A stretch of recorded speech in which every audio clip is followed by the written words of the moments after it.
Au sud-est de la Méditerranée se trouve un petit pays qu'on appelle la Palestine.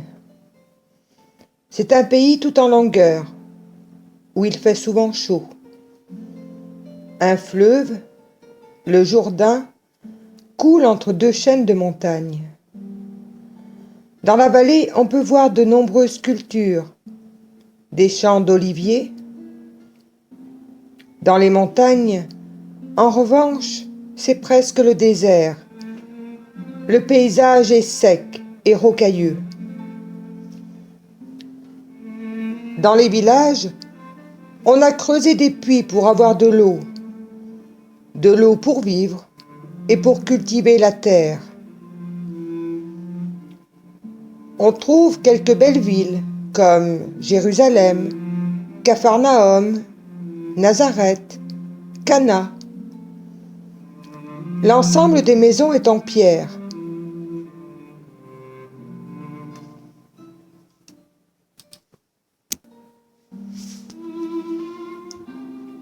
Certains hommes sont pêcheurs dans le lac de Galilée ou bien sur les bords de la mer.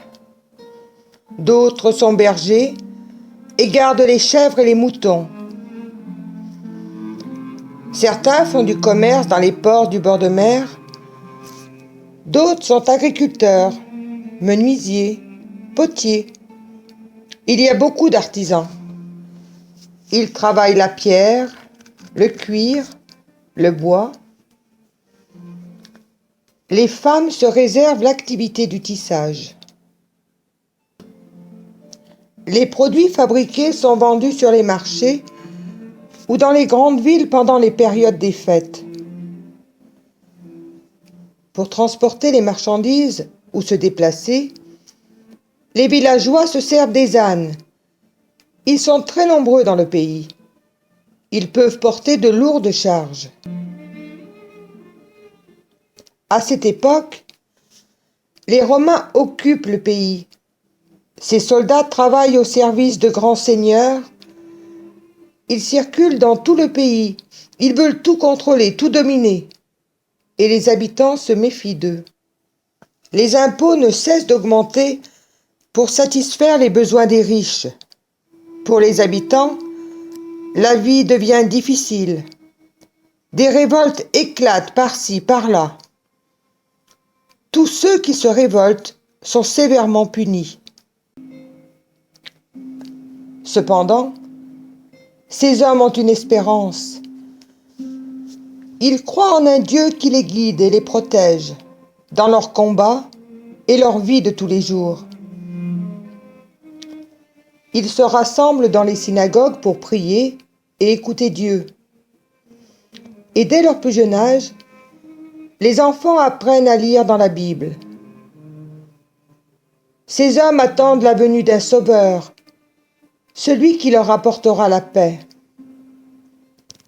Ce sauveur, appelé Emmanuel, ce qui veut dire Dieu parmi nous, c'est Jésus, l'envoyé de Dieu.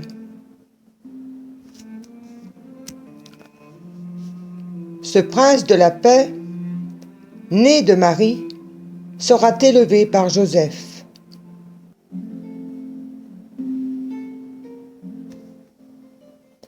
Jésus va marcher sur les routes de Palestine.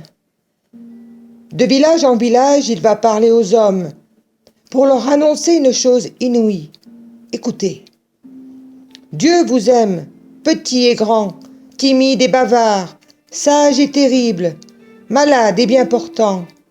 Il vous aime, tous, sans exception.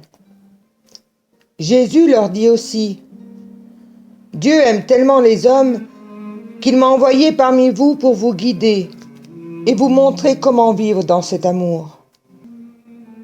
À chacun de nous, Dieu dit, tu as du prix à mes yeux et je t'aime. Bonne nouvelle! Des hommes et des femmes se sentent heureux d'entendre un tel message.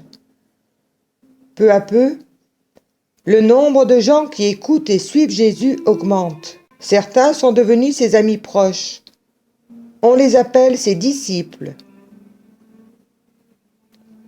D'autres n'ont pas accepté que les foules suivent Jésus.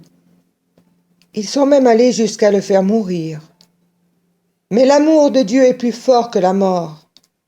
Dieu l'a ressuscité. Aujourd'hui encore, des hommes et des femmes, des prêtres, des religieux, des religieuses, des personnes de nos familles, nos amis, parlent de Jésus. Cette bonne nouvelle se transmet de génération en génération. Elle est pour nous tous. Elle est pour moi. Elle est pour toi.